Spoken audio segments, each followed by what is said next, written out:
توکل معجزوں کا دروازہ ہے، ایسا دروازہ جس میں بے یقین لوگ کبھی داخل نہیں ہو سکتے۔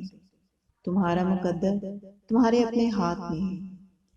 زندگی کو پرسکون اور بے سکون تم خود ہی بناتے ہو۔ تم وقت کے ساتھ نہیں چلتے ہو، بلکہ جہاں جو حادثہ روک دے وہیں تمام عمر ٹھہرے رہتے ہو۔ تمہارے آس پاس کتنی بے شمار نعمتیں ہوتی ہیں، اور تم ایک محرومی کے لیے ان سب کو نظر انداز کر دیتے ہو۔ تم سوچتے ہو دعا مانگنا چھوڑ دینا یقین اور صبر ہے، مگر حقیقت اس سے بہت مختلف ہے۔ یقین تو وہ ہے جب کچھ نہ ہونے کے بعد بھی دعا کے لیے ہاتھ اٹھائے جاتے ہیں۔ صبر تو وہ ہے کہ دل کے تڑپنے کے باوجود معاملات اللہ کو سونپ دیے جاتے ہیں۔ ہاں، ایسا کرنا آسان نہیں ہوتا، مگر ہاں ایسا کر لینے کے بعد آسانیاں ہی آسانیاں ہوتی ہیں۔ پھر کیوں پریشان ہوتے ہو؟ جو کام تم نہیں کر سکتے انہیں اللہ کے حوالے کرنا سیکھو، اور جو کام اللہ کے حوالے کر دو اس پر کبھی پریشان مت ہو۔ ہاں، دعا ضرور مانگو، مگر نصیب سے مت لڑو، نعمتوں کو مت ٹھکراؤ، دعاؤں کی بے ادبی مت کرو۔ یہ کر کے دعائیں اب قبول نہیں ہوں گی، کیونکہ دعائیں ہمیشہ قبول ہوتی ہیں، اور وہ تو اتنا رحیم ہے کہ کافر کا سوال بھی رد نہیں کرتا۔ اس کی شان کو تو یہ بھی گوارا نہیں کہ اس کے در سے اس کو نہ ماننے والا شخص بھی خالی ہاتھ لوٹے۔ پھر وہ کیسے تمہارا سوال رد کر سکتا ہے؟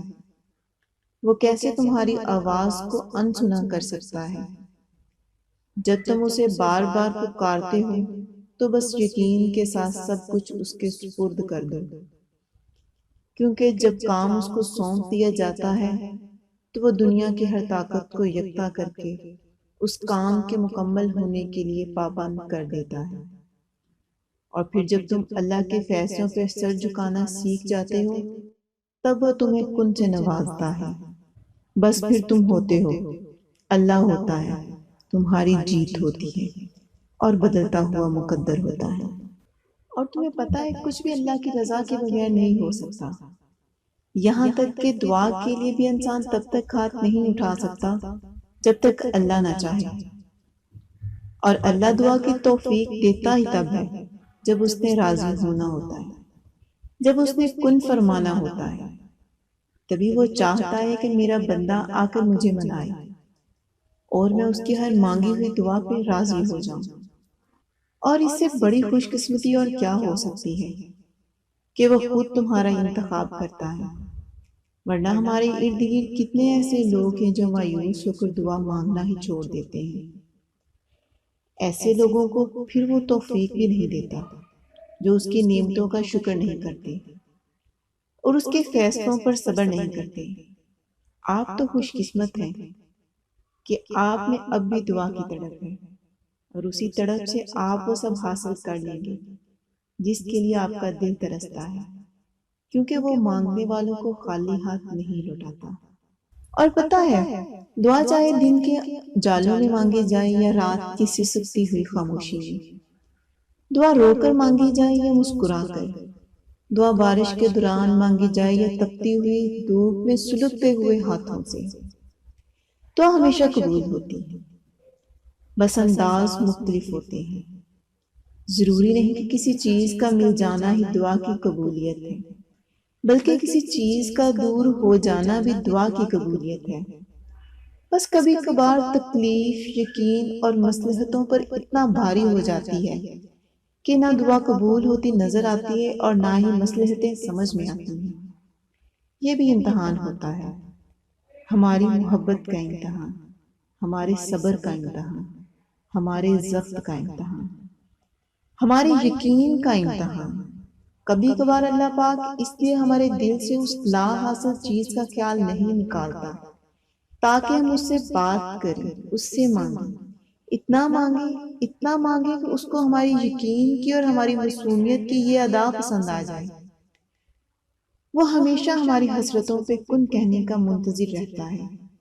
وہ ہمیں دیتے ہوئے نہیں تھکتا، اور ہم ہیں کہ مانگتے ہوئے تھک جاتے ہیں۔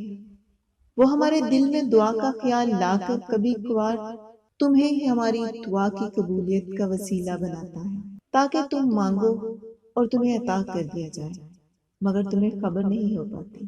پتہ ہے دعا اس چیز کو بھی تم تک کھینچ لاتی ہے جو تمہارے نصیب کا حصہ نہیں ہوتی۔ معجزے یقین کے دھاگے پر ٹکے ہوتے ہیں۔ سکون سے لے کر بے بسی تک کے سارے اختیارات صرف اللہ کے ہیں۔ ایسا نہیں ہے کہ لکھا ہوا نصیب بدل نہیں سکتا، ایسا نہیں ہے کہ جو چھین گیا ہے وہ اب واپس مل نہیں سکتا۔ جو چیز اللہ نے تمہارے لیے لکھ دی ہے، اگر 7 زمینوں اور 7 آسمانوں میں رہنے والی ہر شے ایڑی چوٹی کا زور بھی لگا لے، تب بھی تمہاری اور اس کی راہ میں رکاوٹ بن نہیں سکتی۔ اور جس کو اللہ نے تمہارے لیے نہیں لکھا، اس کا دعا کے علاوہ کائنات کی کوئی بھی چیز تم تک لا نہیں سکتی۔ جیسے حالات بدلتے ہیں ویسے ہی مقدر بھی بدلتا ہے، لیکن ہر چیز کے ہونے کا ایک مقرر وقت درکار ہے۔ تمہیں پورا حق ہے ان خوابوں کے لیے لڑنے کا جن کی تعبیر تم ہی نے دیکھی ہے، کیونکہ جب اللہ تمہارے دل میں کسی کا خیال پیدا کرتا ہے تو وہ چاہتا ہے کہ تم اسے مناؤ، اسے وہ چیز تمہیں دینے پر آمادہ کرو، بار بار جھولی پھیلاؤ، بار بار اسے پکارو تاکہ وہ کن فرما دے اور تمہاری فرمائش پوری کر سکے۔ مانگنے کا حق اسے تمہیں دیا ہے۔ جب اس نے سورۃ العمران میں فرمایا کہ دعا پہاڑوں کو بھی ان کی جگہ سے سرکا دیتی ہے، تو قبولیت کا شک تو بنتا ہی نہیں۔ اللہ نے مقدر لکھنے کا اختیار تمہیں دیا ہے کہ چاہو تو دعا کا تسلسل بڑھا لو اور چاہو تو مایوس بیٹھ جاؤ۔ مت بولو کہ تمہارا کام صرف التجا کرنا ہے، تدبیر تو وہ خود نکالتا ہے۔ جب وہ کسی کام کے ہونے کا سوچ لیتا ہے تو وہ اس کام کے مکمل ہونے کا اشارہ دیتا ہے۔ جو ممکن ہو اور جو ناممکن ہو وہ سب ہو جاتا ہے۔